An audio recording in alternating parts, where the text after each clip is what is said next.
Ini adalah gambaran kondisi Kota Padang 4 Oktober 2025 sebelum terjadi banjir bandang. Dan ini adalah gambaran kondisi Kota Padang 1 Desember 2025 setelah terjadi banjir bandang.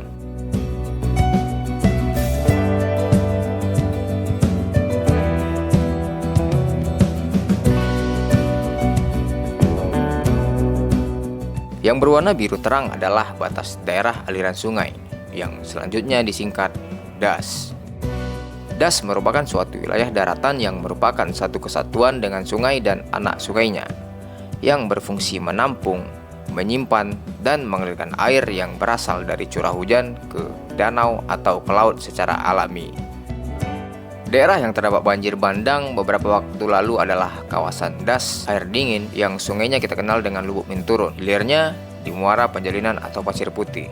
Lalu ada DAS Kuranji yang masyarakat Kota Padang kenal dengan nama Batu Busuk atau Kampus Unan yang hilirnya di Muara Ulakarang atau kawasan Basko. Kemudian yang ketiga ada DAS Anai yang bermuara di Muara Baru Pasir Jamba yang hulunya adalah Kampus 3 UIN Imam Bonjol.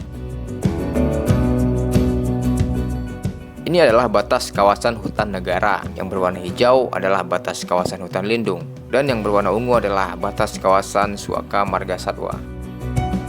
Hutan lindung adalah kawasan yang ditetapkan oleh pemerintah untuk melindungi sistem penyangga kehidupan, mengatur tata air, mencegah banjir dan erosi, menjaga kesuburan tanah, serta melindungi keanekaragaman hayati, flora dan fauna.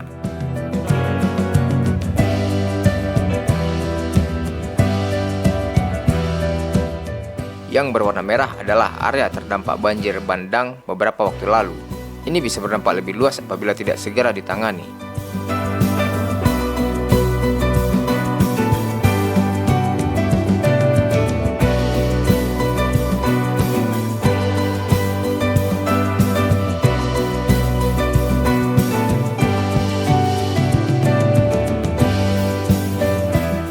Ini adalah kondisi topografi Kota Padang. Dikelilingi oleh bukit barisan, berstatus hutan lindung dan Suaka Marga Satwa.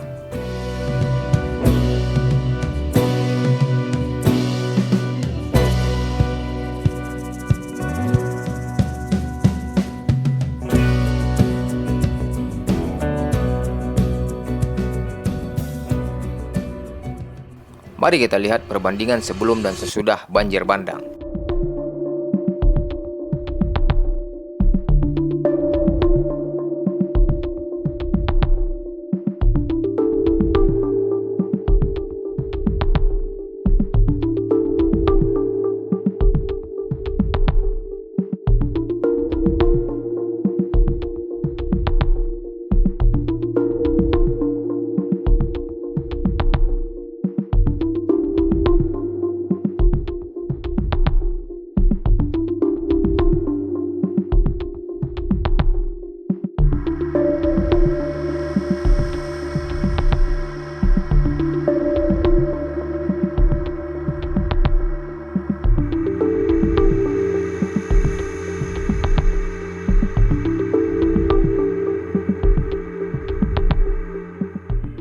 Mari kita lihat perbandingan sebelum dan sesudah banjir bandang.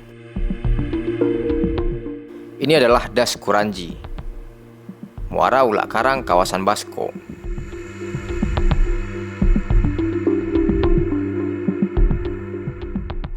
Banyak pemukiman di sempadan sungai yang terdampak aliran banjir bandang.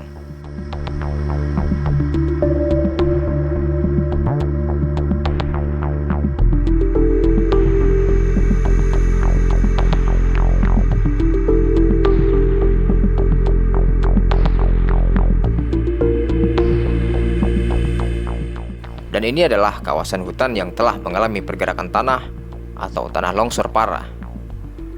Penyebabnya curah hujan yang tinggi dan ditambah adanya aktivitas manusia.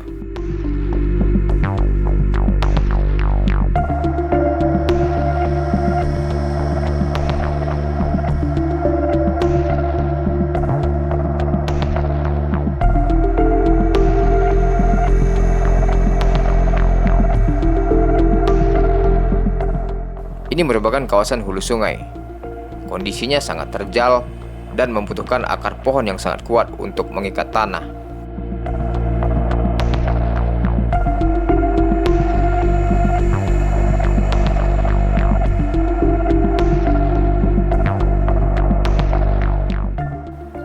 Ini adalah salah satu bekas perladangan di hulu Kota Padang, perbatasan dengan Kabupaten Solo. Luasnya lebih kurang 17 hektar, berdasarkan hasil pengukuran kami secara spasial.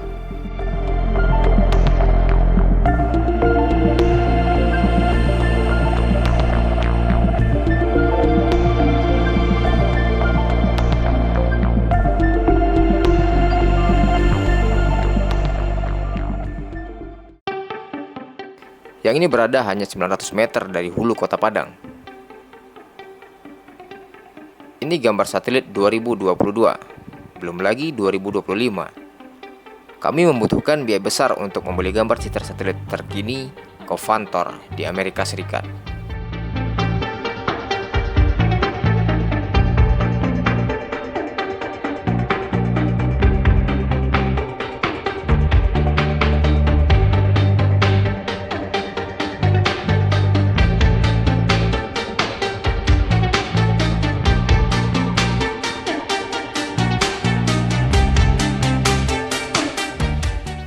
Akses menuju kawasan hulu ini lebih dekat jika ditempuh dari Kabupaten Solo dibandingkan dari Kota Padang jika kita ingin melakukan ground check ke lokasi.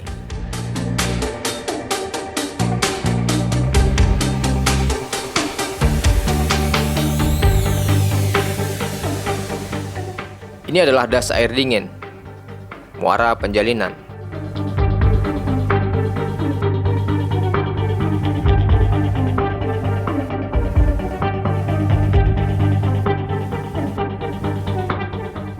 Ini adalah perubahan Lumin Park di Lubuk Minturun, di sepadan sungai.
Dan ini adalah Das Anai, muara baru Pasir Jamba sampai dengan kampus 3 UIN Imam Bonjol.